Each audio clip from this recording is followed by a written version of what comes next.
நம்மளுடைய game changer படம் வந்து பார்த்தீங்கன்னா நாளைக்கு ரிலீஸ் ஆக போகுதுல்ல. அதனால வந்து சங்கர் சார் வந்து ப்ரொமோஷனில் வந்து நம்ம ஏதோ யூடியூப் சேனல் வந்து பேட்டி எடுத்துட்டு இருக்கும்போது அதில் வந்து கேட்குறாங்க, சார் உங்களுக்கு பயோபிக் பண்ணுறதுக்கு ஐடியா இருக்கா சார் சொல்லி கேட்கும்போது, இப்போதைக்கு எந்த ஐடியாவும் கிடையாது. அப்படி பண்ணால் வந்து ரஜினி சார் பயோபிக் தான் பண்ணணும் அப்படின்னு சொல்லி வந்து ரொம்ப எதிர்ச்சியா. அவர் லைஃப்லேயே வந்து இப்போதான் யோசிக்கிறேன், எனக்கு டக்குன்னு அதான் தோணுச்சு அப்படின்னு சொல்லி வந்து அவர் சொன்னார். இப்போ தான் ஐடியாவே வந்து ஸ்பார்க் ஆயிருக்கு அப்படிங்கிற மாதிரி சொன்னார்.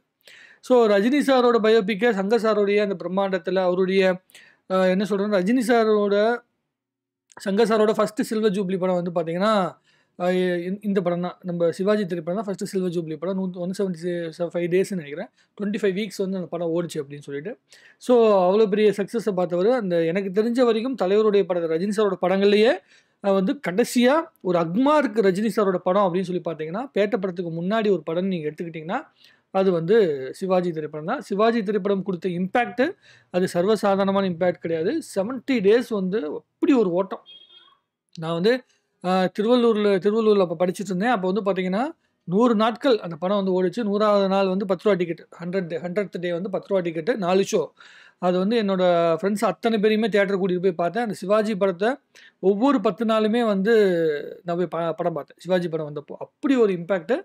அந்த இம்பேக்ட் வந்து நான் இது வரைக்கும் தமிழ் சினிமாவில் சிவாஜி படத்துக்கு பிறகு எந்திரன் படத்தப்போ அந்த ஃபீலை வந்து நான் உணர்ந்தேன். அதுக்கப்புறம் வேறு என்ன கபாலி திரைப்படம் மட்டும்தான் அந்த ஃபீலிங்ஸை கொடுத்து, வேறு எந்த திரைப்படமும் அவ்வளோ பெரிய இம்பேக்ட் வந்து கொடுத்தது கிடையாது. அவ்வளோ பெரிய ஒரு எக்ஸைட்மெண்ட். படையப்பா படத்துக்கு பிறகு ஒரு படம் வந்து பயங்கரமாக பேசப்பட்டுச்சுன்னா அந்த படம் வந்து இந்த திரைப்படம் தான், சிவாஜி தான். ஸோ ஒரு படம் எடுக்கப்படும் போதே அதுவும் வந்து ஒரு கற்பனையான ஒரு கதை அப்படின்னு எடுக்கப்படும் போதே அதுக்கான அவ்வளோ பெரிய எஃபர்ட் போடுவார் சங்கர் சார். அது என்னென்னா சிவாஜி திரைப்படமாக இருக்கட்டும், எந்த திரைப்படமாக இருக்கட்டும், இந்த எல்லா திரைப்படங்களுமே நம்ம சுஜாதா சார் வந்து அப்போ இருந்தார் கூட. அதனால வந்து அந்த படங்களுடைய வசனங்கள் வந்து இன்னும் அழுத்தமாக பேசப்பட்டுச்சு. திரைக்கதையும் ரொம்ப அழுத்தமாக பேசப்பட்டுச்சு. சுஜாதா சார் இல்லாத அந்த வெற்றிடத்தை தான் சங்கர் சார் வந்து இப்போ நிரப்ப முடியாமல் கொஞ்சம் தடுமாறிட்டு இருக்காரு அப்படிங்கிறது தான் எல்லாருமே வந்து பொதுவாக சொல்லுகின்ற விஷயம். நானும் அதை உணர்றேன். ஏன்னா சுஜாதா சாருடைய இடம் வந்து சர்வசாதாரணமான இடம் கிடையாது. இந்தியன் திரைப்படம், அந்நியன் திரைப்படம், இந்த அந்நியன் திரைப்படத்தில் வந்து அந்த 5 பைசா டைலாக்காக இருக்கட்டும், இந்தியன் திரைப்படத்தில் வந்து அந்த லஞ்சம் சம்மந்தப்பட்ட அந்த டைலாக்ஸாக இருக்கட்டும், இதெல்லாம் வந்து வேறு எந்த ஒரு ரைட்டருமே அவ்வளோ தூரம் எல்லா மக்களுக்குமே டக்குன்னு புரியும்படி எழுதிட முடியுமா அப்படின்னு சொல்லி கேட்டிங்கன்னா கிடையாது. ஸோ அந்தளவுக்கு ரொம்ப மைனூட்டாக இருக்கும். அது முதல்வன் படத்தில் அவர் எழுதின வசனங்கள்லாம் ரொம்ப அழகாக இருக்கும்.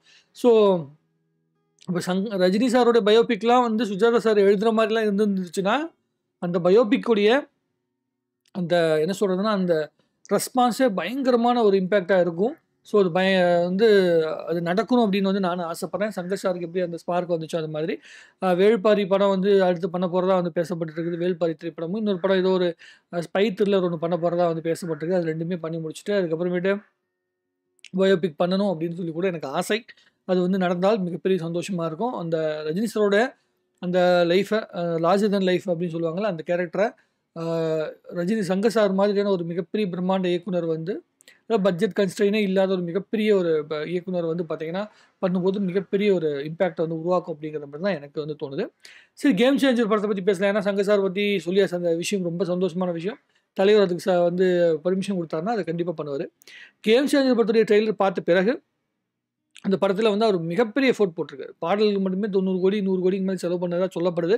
ஸோ மிகப்பெரிய பட்ஜெட்டில் வந்து படம் செய்யப்பட்டிருக்குது. அந்த படம் வந்து நிறைய இந்தியன் திரைப்படத்தை, அதே மாதிரி வந்து என்ன அந்நியன் திரைப்படமாக இருக்கட்டும், அதுக்கப்புறம் இந்த திரைப்படம் இருக்குல்ல, இது சிவாஜி திரைப்படம், இதெல்லாம் வந்து ஒரு ரெசம்பலன்ஸ் இருக்குது அப்படிங்கிற சொல்கிறாங்க. சங்கர் சாரோட எல்லா படங்களையுமே வந்து அந்த கரப்ஷன் அதாவது சமூகத்தில் நடக்கிற ஒரு பிரச்சனை, அந்த பிரச்சனைக்காக எழுதப்பட்ட ஸ்க்ரீன் பிளே அப்படி தான் வந்து படம் பண்ணியிருந்தார். பல வருஷமாக பண்ணியிருந்தார். அதுதான் அவரோட ட்ரேட்மார்க்கும் கூட. ஸோ அந்த ட்ரேட்மார்க் அவருடைய ட்ரேட்மார்க்கில் ஒரு படம் பண்ணியிருக்கிறாரு. இவங்க வந்து இந்த ஜென்ரேஷன் இப்போ இந்த 2K கிட்ஸ் இந்த குரூப் இருக்காங்களே, இவங்களுக்கு வந்து எது பண்ணாலுமே கிரிஞ்சு தான்.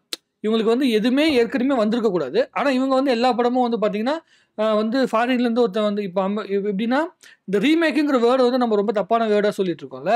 ரீமேக்கு, இன்ஸ்பிரேஷன் அப்படிங்கிறதுலாம் தப்பான வார்த்தையை சொல்லிட்டு இருக்கோம்ல. ஹாலிவுட்டில் ரீமேக் செய்யப்படாத படங்களே கிடையாது. இப்போ பக்கமாக வந்து விக்கெட்னு ஒரு படம் வந்துச்சு. அது ஓஜி கிரேட் அண்ட் பவர்ஃபுல்னு ஒரு படத்துடைய ரீமேக்கு. டைட்டானிக் படம் 3வது வாட்டி ரீமேக்கு. ஜுராசிக் பார்க் 3வது வாட்டி ரீமேக்கு. காட்சில்லா வந்து 4வது வாட்டி ரீமேக்கு. இப்படி எல்லா திரைப்படமும் ரீமேக்கு. எல்லா திரைப்படமும் ரீமேக் பண்ணி அவங்க எடுக்கிறாங்க. ஆனால் அவங்க ஸ்கேல் இன்க்ரீஸ் பண்ணி எடுத்துகிட்டே போவாங்க. அதே தான் சங்கர் சார் வந்து ஜென்டில்மேன் படத்தப்போ அவருக்கு வந்து ஒரு பட்ஜெட் கொடுத்துருப்பாங்க. இப்போ வந்து ஒரு பெரிய பட்ஜெட் கொடுத்துருக்காங்க. ஸோ ஒவ்வொரு ஸ்கேல்லையும் இன்க்ரீஸ் பண்ணி தன்னுடைய ட்ரேட்மார்க்கில் பண்ணுறாரு.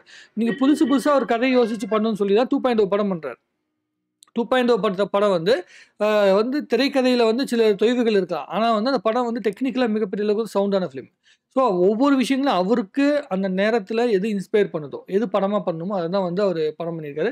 அவருடைய லைஃப்ல வந்து இந்தியன் 2 திரைப்படம் மட்டும் தான் அவரு எதிர்பார்க்காத அளவுக்கு மிகப்பெரிய ஒரு நெகட்டிவிட்டி குடுத்துச்சு.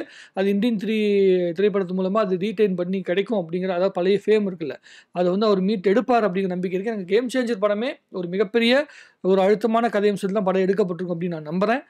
சங்கர் சார் வந்து மறுபடியும் கம்பேக் குடுப்பாரு அப்படிங்கிற மிகப்பெரிய நம்பிக்கையோட நான் இருக்கேன். கம்பேக் இந்தியன் வருதோ இல்லையோ, கம்பேக் சங்கர் சார் ரொம்ப ரொம்ப இம்பார்ட்டன்ட். ஏன்னா, இந்திய சினிமாவே திரும்பி பார்க்க வச்ச ஒரு மனுஷன்.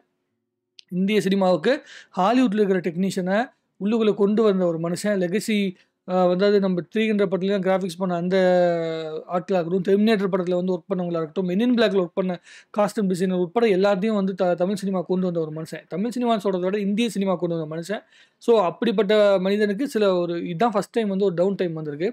இந்த படம் மூலமாக கேம் சேஞ்சர் மூலமாக அந்த இடத்த மறுபடியும் மீட்டெடுத்து நல்ல ஒரு இடத்த வந்து மறுபடியும் சங்கர் சார் கொண்டு வந்து தமிழ் சினிமாவுக்கு மறுபடியும் பெருமையை தரக்கூடிய ஒரு மிகப்பெரிய இயக்குனராக அதே பழைய வீரியத்தோட கண்டிப்பா வந்து ஒர்க் பண்ண வருவார் அப்படிங்கிற நம்பிக்கையோட நானும் காத்துட்டு இருக்கிறேன். ஒரு தமிழ் சினிமா ரசிகனாக ஒரு சினிமா ரசிகனாக எனக்கு அது மிகப்பெரிய ஆசை. சங்கர் சாருக்கு மிகப்பெரிய வாழ்த்துக்கள். கேம் சேஞ்சர் படம் மிகப்பெரிய வெற்றி அடையட்டும் அப்படின்னு சொல்லி வந்து நானும் ஆண்டவனை பிரார்த்திக்கிறேன். நன்றி, வணக்கம். உங்களுடைய கருத்துக்களை கமெண்ட்ல போடுங்க. இன்னும் நிறைய பேசுவோம். வாழ்க தமிழ்நாடு, வளர்க தமிழ் மக்கள், வளர்க தமிழ் சினிமா. நான் உங்கள் பாரதி.